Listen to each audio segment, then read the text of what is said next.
Thank you for joining the Friday edition of Journalist Hangout. I'm Ayodele Uzubakun. Today on the program, former Vice President ATIKU Abubakar finally quit the All Progressive Congress after months of speculation. I'll be hanging out with Babajide Kolade Otitoju and Ismail Omikpidon. So if you are ready, let this hangout start now.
Welcome back.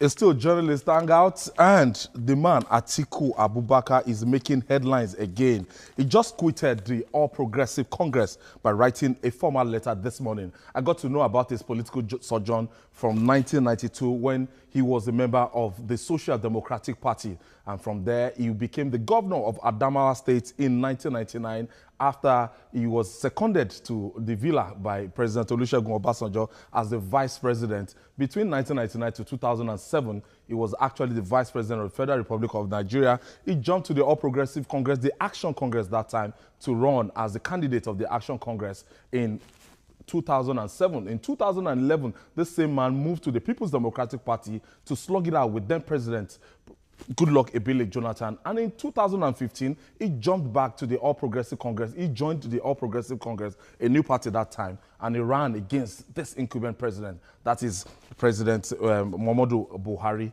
and a lot of speculation before now, Babajide, and we saw it coming. You came back from Adamawa 2 weeks ago, and although it didn't make headlines in the papers, by the time you told me that, look at what is happening in PDP Adamawa, and this is what we envisage. And you mentioned Dr. Ado. Was it Dr. Ado? Dr. Omar Ado. Okay. So give us a background to what actually culminated to the letter ATIKU wrote today. Yes, I think that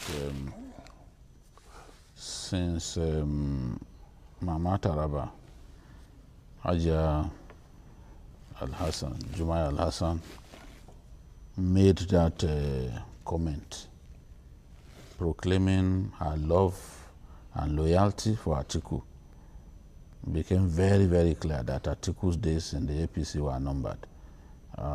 You see, in politics, when you have intentions, sometimes you need a big fish to try to test the water, to muddy the waters a little bit. You know, so what Ajia Juma Al-Hassan did was just to show that clearly ATIKU is still interested in the race, and ATIKU may one day leave the party. And ATIKU continued to criticize his own party after that, after the remarks by, you know, Ajia Juma Al-Hassan.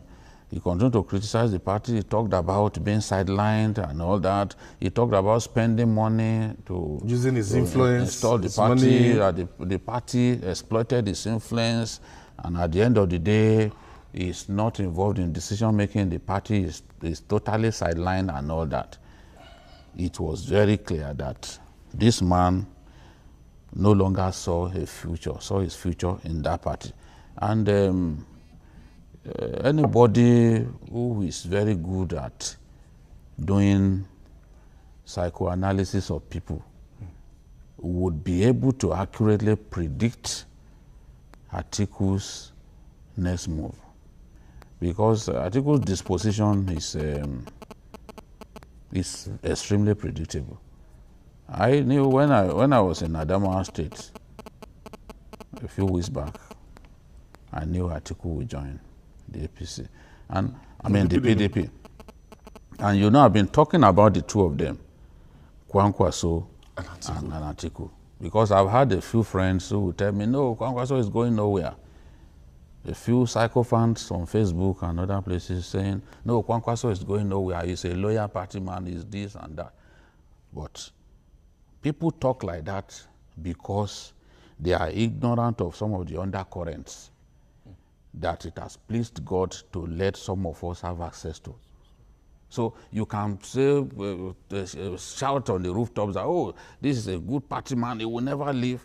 That is because you are limited in terms of some of what, your knowledge is limited in terms of some of what they are planning.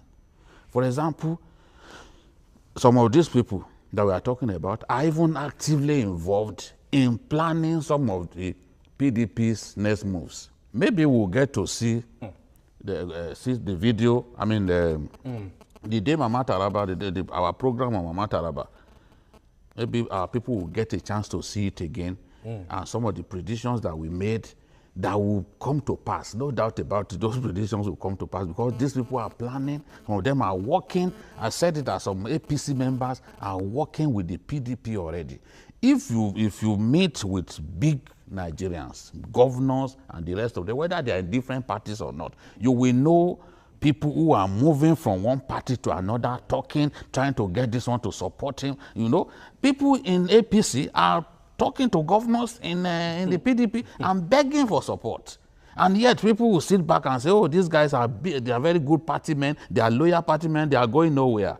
By the time they choose to go somewhere, or they finish, you will now say, oh, so these people, so I trusted this one for nothing. Ismail, did this come to you as a surprise? No, not at all.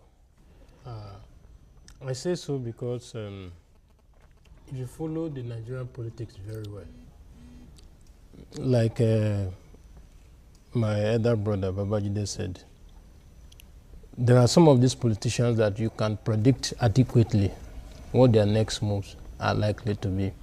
For example, with Vice President ATIKU, the speculations have been on for a very long time that he was going to move, he was going to date. And if you recall, even before Mama Taraba came up to say what she said, ATIKU had been consistent in hitting the APC. Restructuring, he may not be the one who started, but at least he brought it to the fore. As far as the champion, he started during the launch of Chile Noma's book. You know, we are all Biafran. I think that was where it started. Yeah, that's where it started. Now, about before the non-elective convention of the PDP, I got information that ATIKU was going to move to PDP because most of his men were actively involved in the planning and execution of that convention. And all those whom I spoke with, all the things they told me will happen were not happening. First was that the Adamawa caretaker committee will be dissolved so that ATIKU's men would take charge of the party. Which happened and by the time that non-elective convention. By the time that caretaker committee in Adamawa State was dissolved, the chairman, the secretary, all those who emerged as party executives became ATIKU's men. That was why Umar Ado was shouting. I can tell you now, the chairman, the APC chairman in Jada is now the PDP chairman in Jada. You know, now about a week ago, while I was in Abuja, I had privilege of having insight into the timeline. And I took between Sunday and Wednesday to cross-check most of those facts. And by Wednesday, I reported the story in The Sun, which was published yesterday, that ATIKU was going to dump the party today and may likely move to PDP and formally declare for the party before the convention. Some of our colleagues, you know, were like, where did you get this one from? So by this morning, when his letter started flying all over the social media. A lot of people were now calling me, but this is your story. And as Ismail said earlier, Judy Otitoju said earlier too, that most of these things, we've actually predicted it on Journalist Hangout. We might not have given you a timeline, but we told you that this is going to happen. And just, I want to take you back to our previous edition so that you understand what we're saying better. You see, ATIKU and Kwankwaso, they are still in the APC. But I'll be really shocked if they remain in the APC up to the 2019 election. Both of them are interested in Mr. President's seat. What has happened in Adamawa, you know, when ATIKU wants to leave a party, he first allows his people to leave. Advanced party. Yes, they first leave. Now, ATIKU said APC is his last bus stop, but you can see that he's not happy. He's talked about the fact that he made money available for the campaign, but they sidelined him. And as a politician, politics is an interest-driven game. As a politician, he wants to respond to that, and he's starting in his home state. What has happened is that, according to those guys, because they know themselves, ATIKU has started from his home state. And the people have seen clearly that this is his plan, yeah, which the structures of the party hijacked in his state. You can be sure that when it gets to delegate election, it will carry the day. ATIKU's best chance would have been that last time, because Buhari was not in power. But people like Tinubu ensured that ATIKU and Kwankwaso could not use money to outmuzzle Buhari. That edition, this particular edition that we just showed you is 2 weeks ago, November 7th, precisely, where we gave you how it's going to happen and unfold. And before this edition, I remember I was on this program. We've said it several months ago, telling you that, look, the former vice president was actually on his way out of the All Progressive Congress. It wasn't clear the exact party, but we knew that it wasn't going to contest. So let me quickly take this commercial break, and when we come back, I'm going to take more reaction on the defection. Has he defected? No.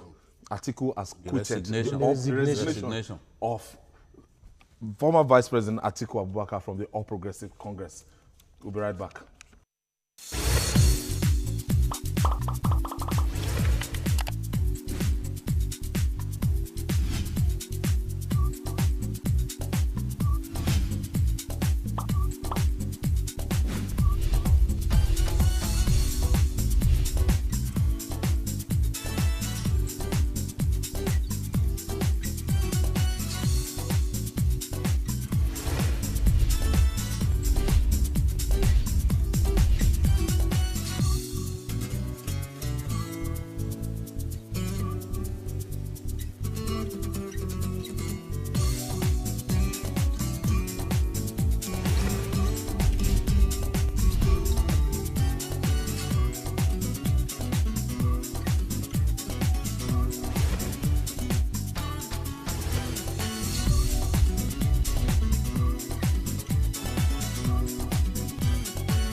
Welcome back. If you're just joining us, this is Journalist Hangout, and we are reaching you from Lagos, Nigeria, here in Television Continental. And we are looking at the official resignation of former Vice President ATIKU Abubakar from the All Progressive Congress. Jide, he gave some reasons, and those reasons, he highlighted those reasons, saying that this is not the dream. This is not why he left his former party to team up with these people to form the All Progressive Congress. Yes, ATIKU gave the impression that his party, the PDP, was factionalized, and that he didn't know which of those factions was the legitimate one. This is a lie from the pit of hell. How did the PDP become factionalized? It was ATIKU that factionalized the APC, because he led, the PDP. I'm sorry, it was ATIKU that factionalized the PDP, yes, because he led the walkout He led 5 governors on that walkout. ATIKU was the official head of the NPDP. So you created the faction in the PDP in the first place. So, and you cannot say that you did not know which of those factions was the legitimate one. Because the one you just created can never be the legitimate one. It has to struggle for legitimacy with the executive that was there. He was saying that he didn't know which of the executives of the party was factionalized. So it will appear like he had run out of lies to tell our people. That is not the only thing. He also said the APC. I don't know why the names of those parties are. They sound alike. They look alike. Yes, and they are very similar. They are very similar. He also said that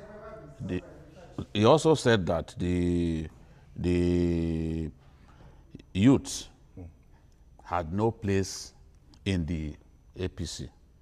And the question I want to ask is, who is the youth that he nominated as a minister? He needs to tell us. The youth that ATIKU even brought up in the Nigerian political firmament, we need to know. I'll be happy to point at one young man that ATIKU created. We know, and another thing, one cheap way try to handle this matter is to constantly throw El-Rufai's name into this whole thing. Although he didn't mention his name, but he was talking about a governor whose mail letter to the president leaked. Everyone knows that it's El-Rufai's mail that leaked. Even El-Rufai granted an interview to Daily Trust, you know, saying that he did not regret the fact that the letter leaked, although he eventually had to go to Aso Rock the following Friday to kind of pacify the damage, limit the damage that leaked mail and the interview that granted Daily Trust cost. So some of these things, and some of that Nigerians, that the party has continued to fail Nigerians. I think that it's a bit early in the day, even for those of us who want to scrutinize the APC. We know it's not a perfect party. It's a party, it is work in progress, in my view. You do not reach the height of your strengths as a party in just under 2 years.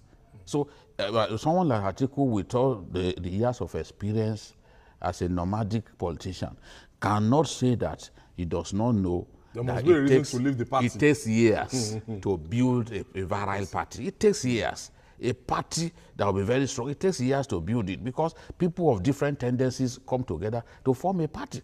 Why he is unprepared to be patient with his own party is what I wish to understand. But of course, he must find a reason. And I sympathize with him, really. You know, as I said some time ago, ATIKU's case is that of a lost opportunity. Because when he had Obasanjo by the jugular, he didn't take his chance. And in politics, once you've lost your best chance, you can never bounce back. You can never bounce back. I do not see how he can win the presidency again. I do not see the best chance is gone. Even within his home state, there will be a groundswell of opposition against him, as we have seen with those people protesting his imminent return to the PDP.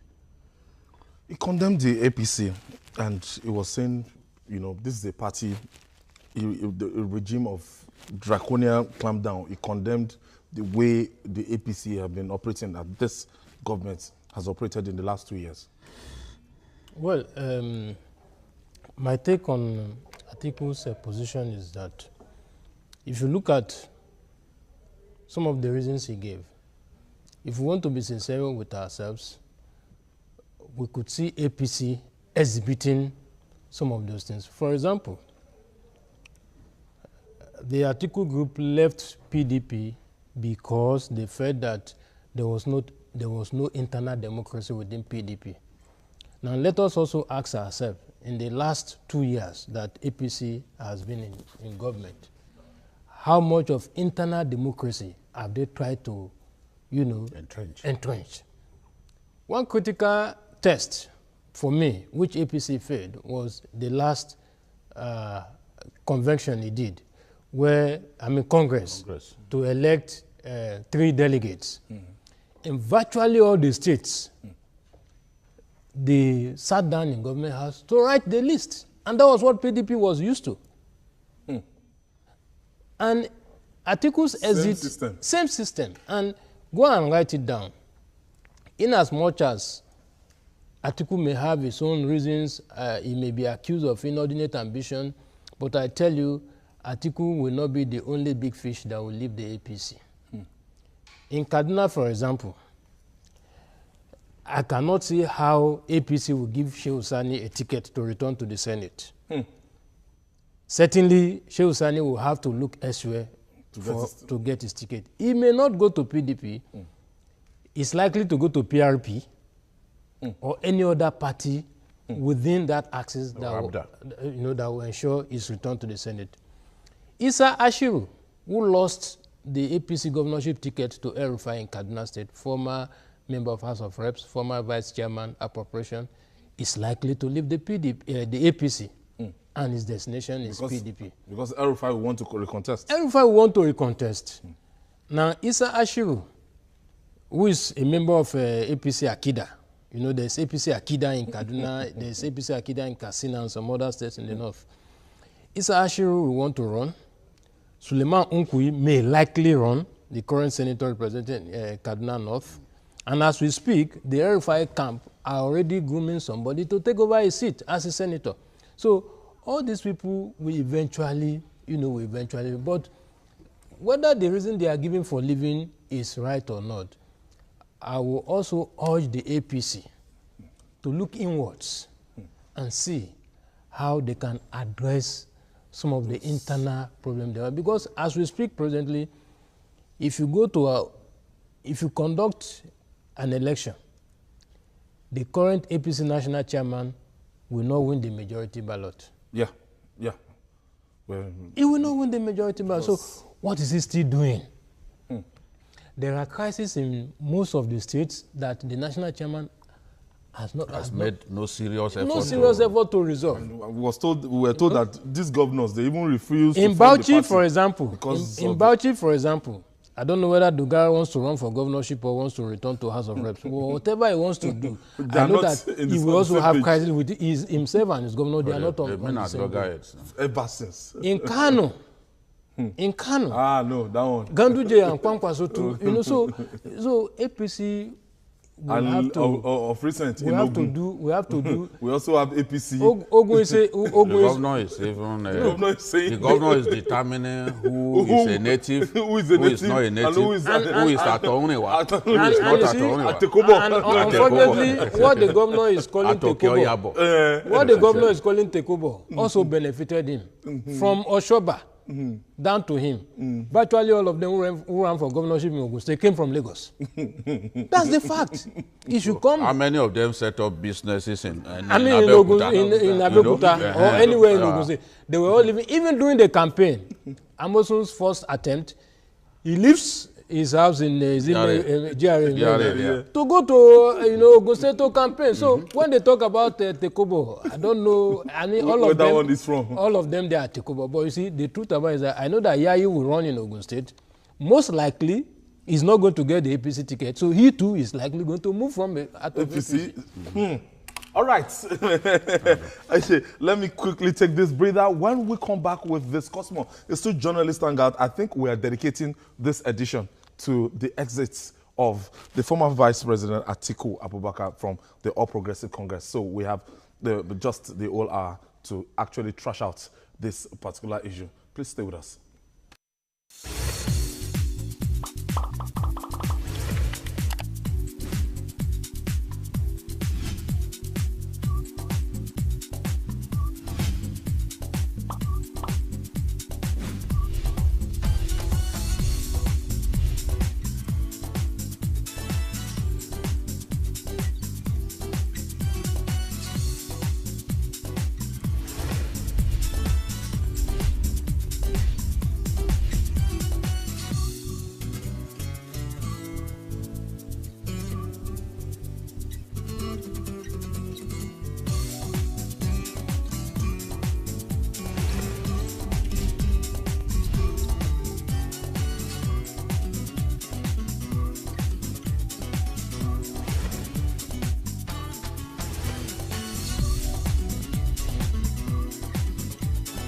Welcome back.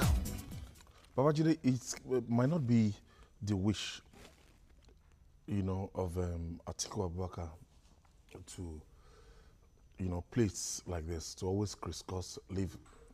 Let me take you down to 2007, when ATIKU had all this, because of what happened in 2003, he had all this hope and everything that he will be able to get the ticket of the People's Democratic Party. And from all indication at that time, Obasanjo wasn't disposed to, giving him the ticket of the PDP. Yeah. So he was forced out of the PDP. He was frustrated out of PDP, if you remember that time, Jide. Yeah.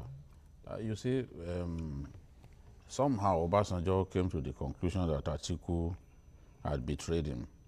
And in fairness to Obasanjo, in January 1999, on national television, he asked ATIKU, will you be loyal? Will you be loyal? He asked him. Yes. I was watching. He asked him, will you be loyal? It's like he was in two minds whether to take ATIKU or not. And he asked him, will you be loyal? And ATIKU promised him loyalty. But something happened in the first quarter of 2002 when the Galinaba-led House of Reps made an effort to impeach Obasanjo. Obasanjo has traveled to Southeast Asia, and in his absence, signatures were being collected and money was given to them. Some of the people around ATIKU leaked the fact to Obasanjo that ATIKU was the one who gave Galinaba money to impeach Obasanjo. But when Obasanjo confronted ATIKU, ATIKU said, look, Galinaba was complaining about a funding gap for the House of Reps, and he just decided to assist them, that he didn't bring out money to impeach his boss. But Obasanjo was not going to believe that. And Obasanjo concluded in his heart that this is a man bent on removing him from office because he wants to be president of Nigeria by all means. And remember the events of 2003 in the Akwa Ibom Lodge, Victor Attah's Lodge, where governors gave ATIKU the mandate to replace Olusegun Obasanjo. He had at least 2/3 of Nigerian governors on his side. Led by Ibori then. Yes, he had them on his side.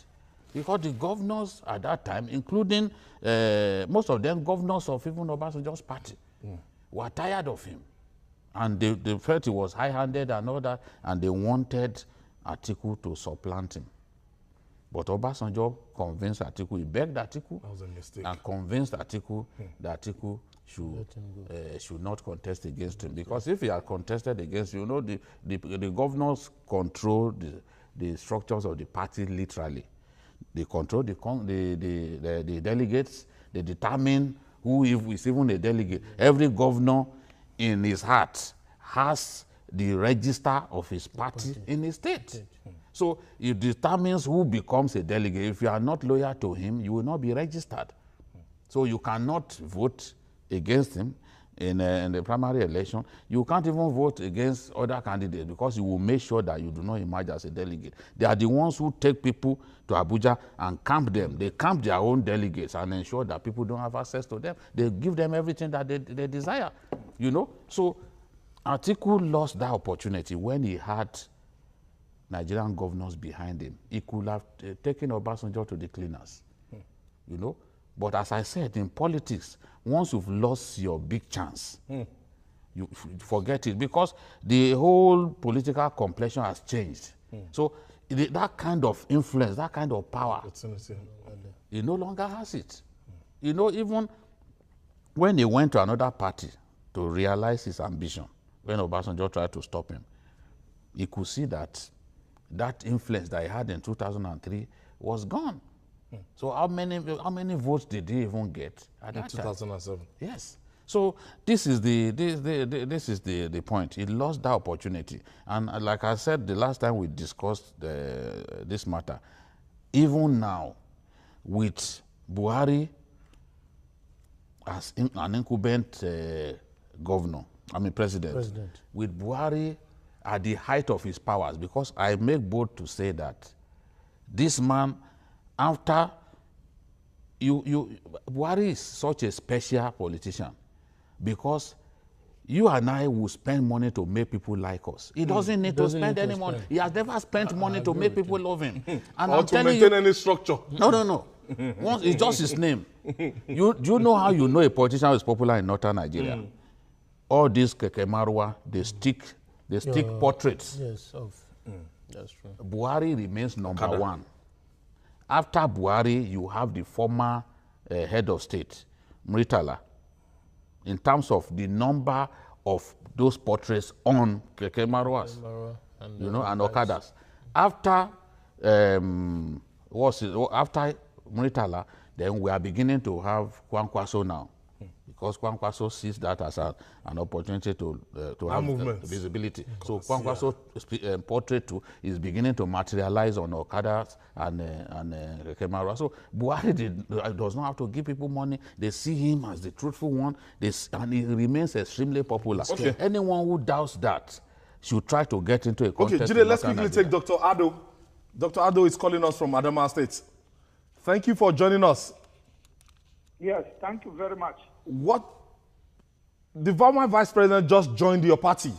What will be your reaction? Or just resigned from the All Progressive Congress? And it's likely to end up in your party. Already Dayo Adeyeye is saying that he's welcome. Are you excited about the possible link-up with ATIKU? As I have said, in different fora, the vice president said he did not leave the party, APC, but now he has left APC. Okay. And first, we have to look at the rationale he gave in leaving the APC.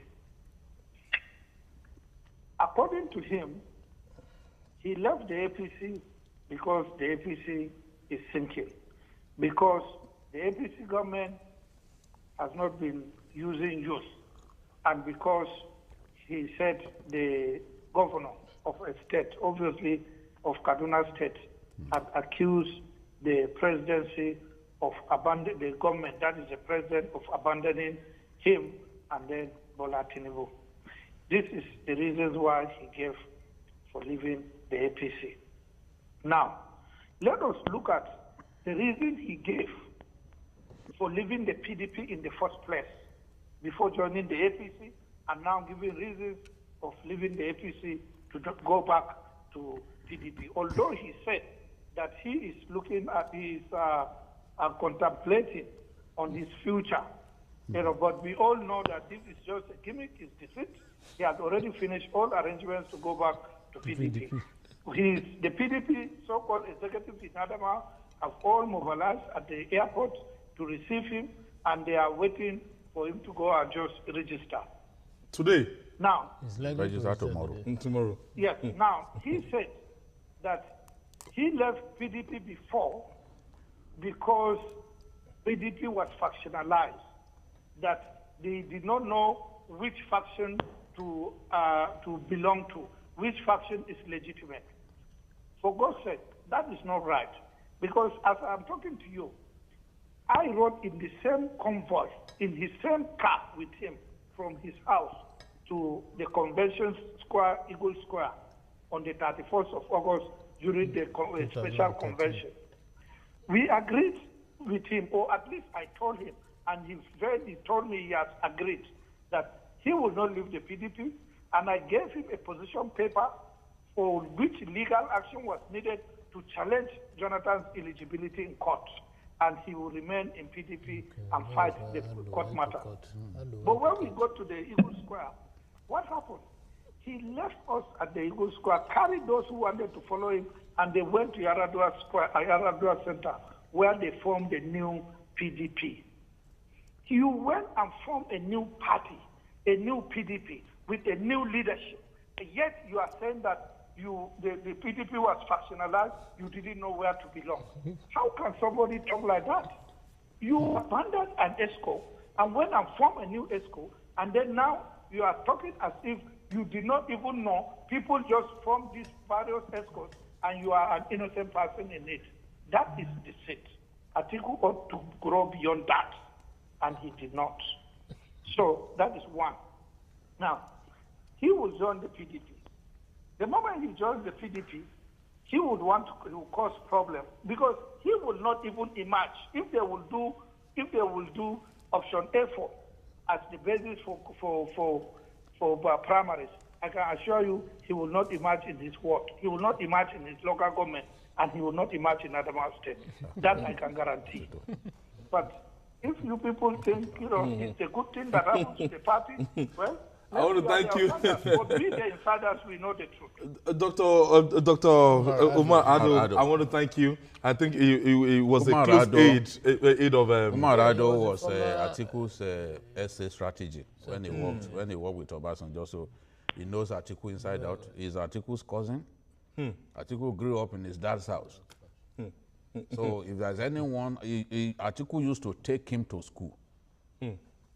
ATIKU used to take him to school. Like a big uncle taking you to school. So he knows ATIKU very well. Inside out.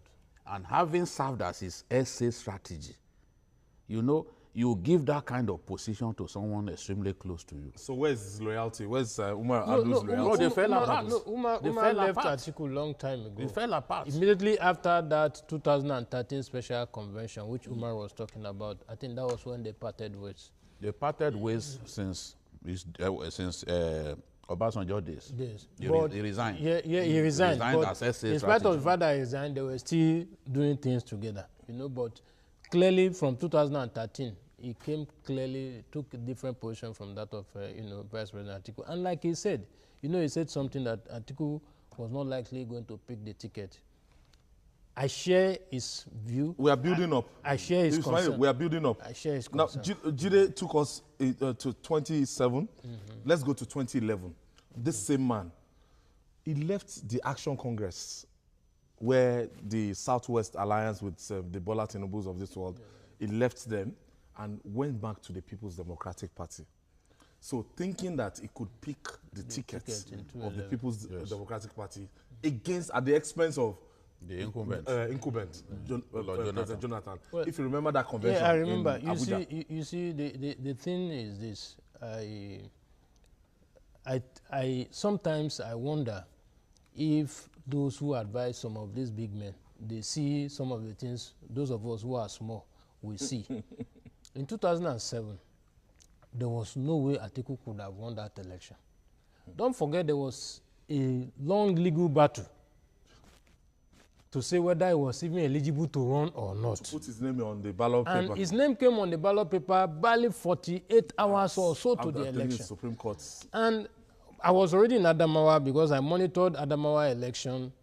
I monitored election from Adamawa that year. And I was telling some of our colleagues, I said, if I were ATIKU, that I will come out and thank Nigerians for their support and tell them that this battle was for democracy, not for personal self.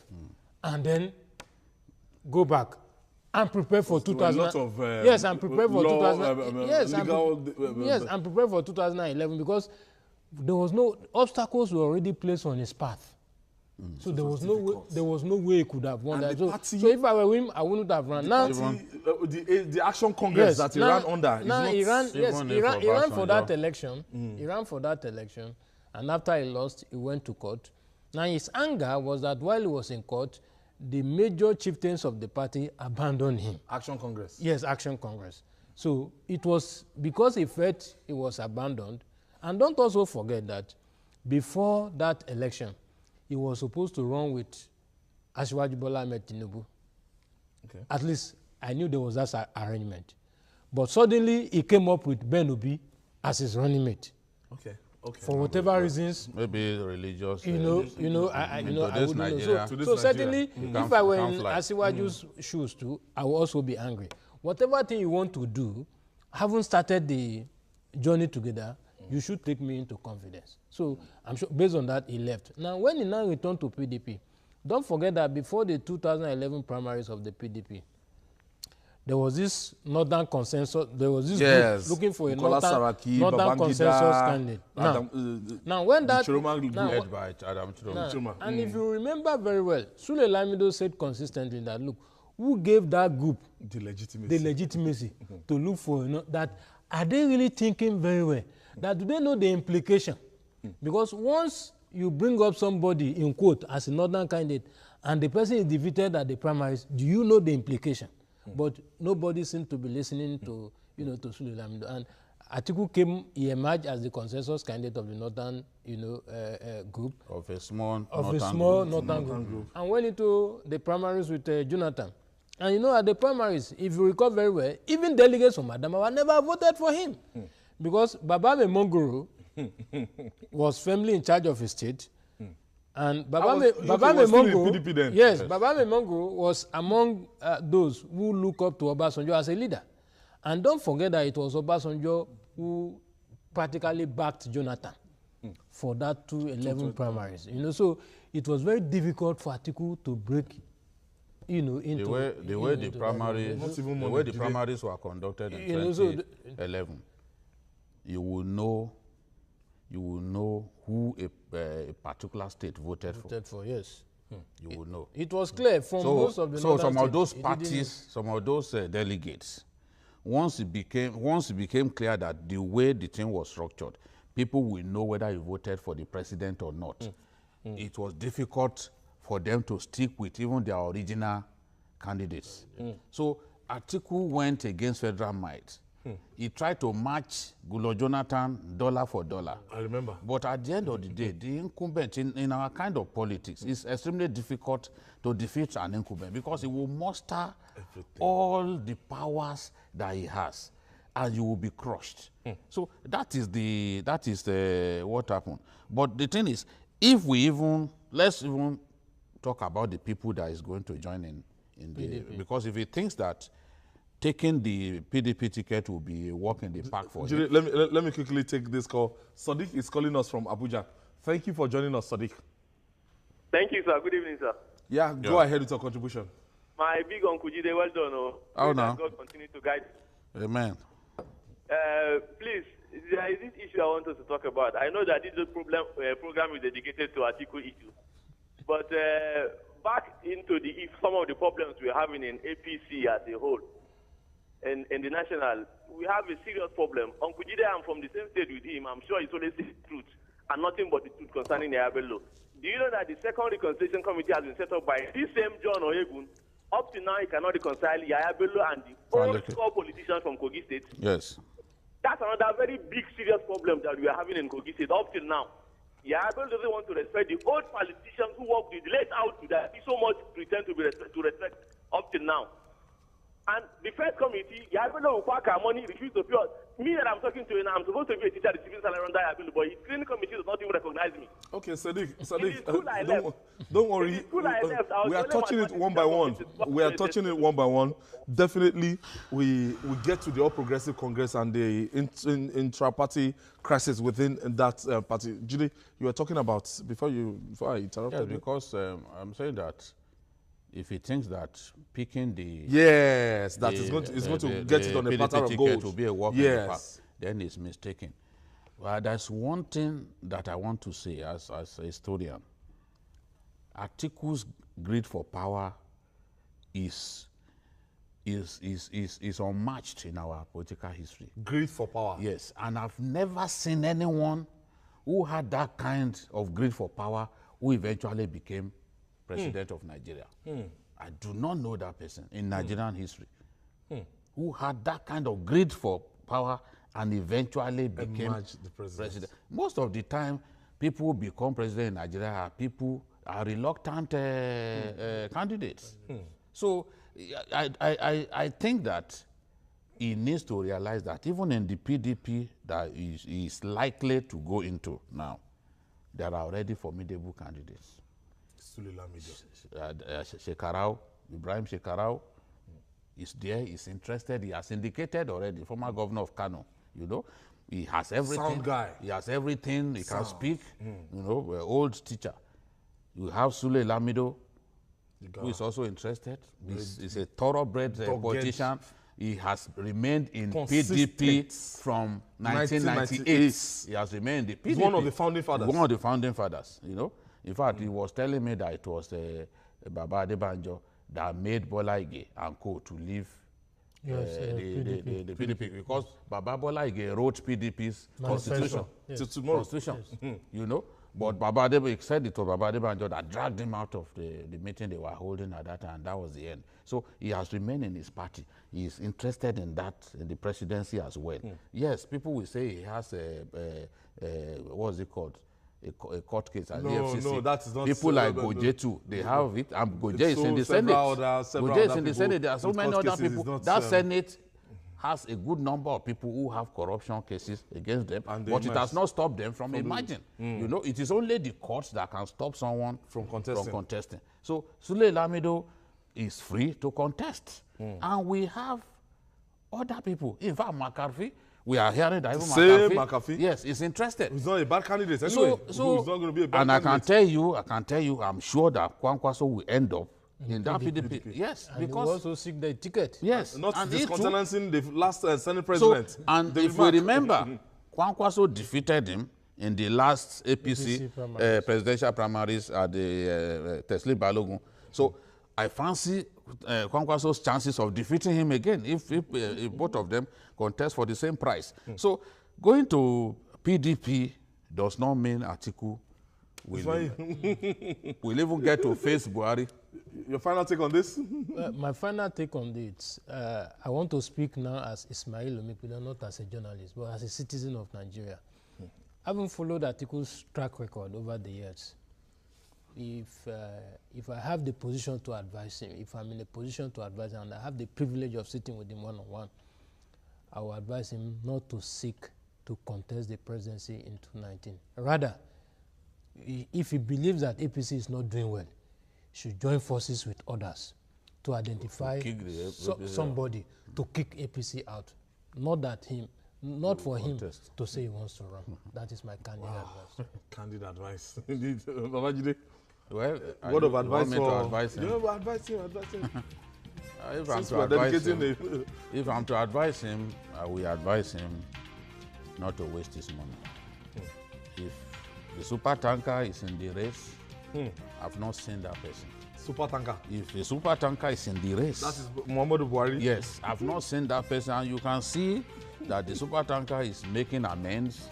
The people that we had not seen him with for quite some time, we are beginning to see him with those people, including the Lion of Bodilon. We are beginning to see him. So he's beginning to realize the value of some politicians that for some time he appeared to have ignored.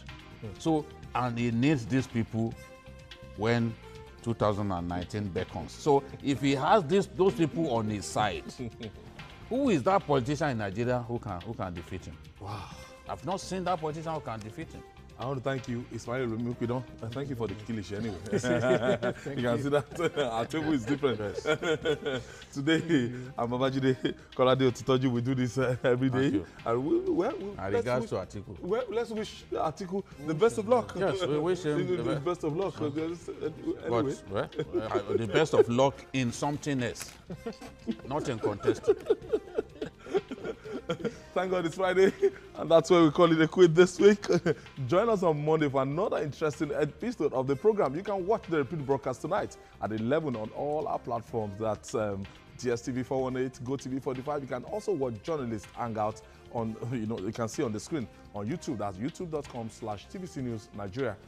Our feedback channel is Journalist Hangout at tvcnews.tv. I am Ayodele Ozubaku. Enjoy your weekend. See you on Monday.